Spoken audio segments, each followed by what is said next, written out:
Hello, welcome to Jenny's Food Network. Here's the cream of potato. Make sure you stir it once in a while because the stuff sinks to the bottom and it gets kind of thick and you don't want it to burn. So it's cooking on low right now.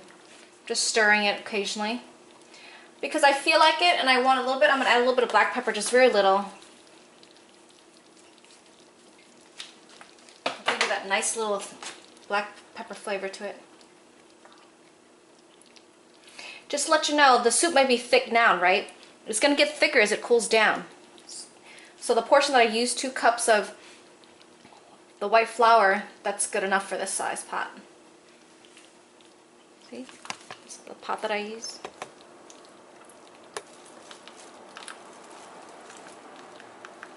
Now I'm just stirring this.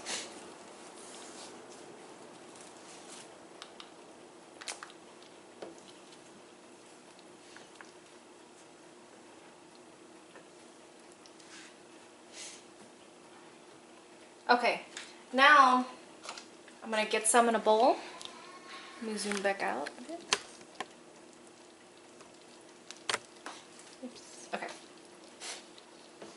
I'm going to go ahead and turn the heat off. It's pretty much done.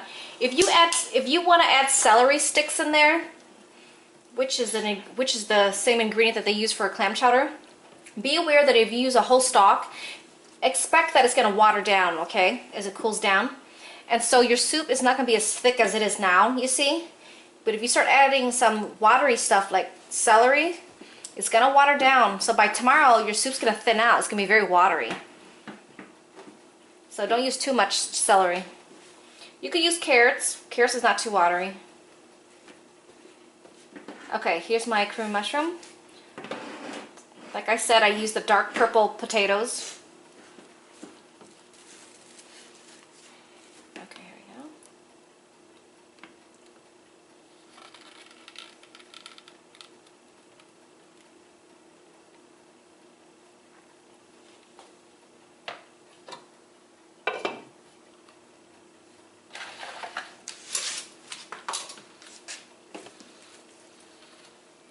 Okay, so another way to really enjoy your soup here.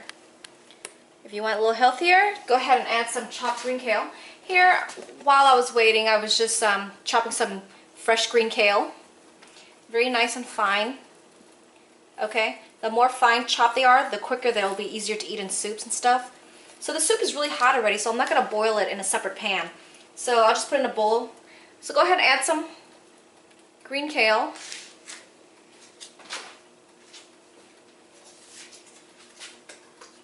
And since I have some leftover shredded shredded orange carrots, I'm going to go ahead and add some of that shredded carrot in there as well. And there you have it. Like I said, be creative, be confident, and build up your motivation to cook, even though it's a lot of work. If you look at my time clock right here, it's about 3:07 p.m. in the afternoon. It took me about almost 3.5 hours to prepare the soup. It's a lot of work, You decide how much time you want to put into your soup, okay? But for me, this is how I normally cook every single week. It takes a couple hours to cook. And if you find it too tiring to cook like this, then make a big pot like I did, so it'll last you for the next several days. If you have a big family like mine, it will last about 2 to 3, 4 days, especially a big pot that I made. So I'm going to zoom up a little more. See how beautiful that looks now? Cream of potato soup with purple potatoes, garnished with chopped kale and shredded carrots, with chicken broth in there. Homemade soup.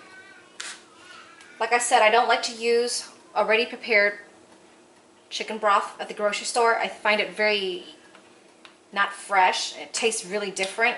To me it does. It's better off to prepare your own chicken broth at home with the bones and with the chicken on it. You can use drumsticks, whole chicken. In this case, I happen to use the leftover chicken that I had sliced off. I used the chicken breast with the bone. So the leftover, after I removed the chicken meat, I had some chicken left on the bone, so I saved that to make this soup. There you have it. Jenny's Food Network. And thanks for watching. Any questions you have, please send me a message and I'll get the notification. I will do a video response if necessary. Thanks for watching.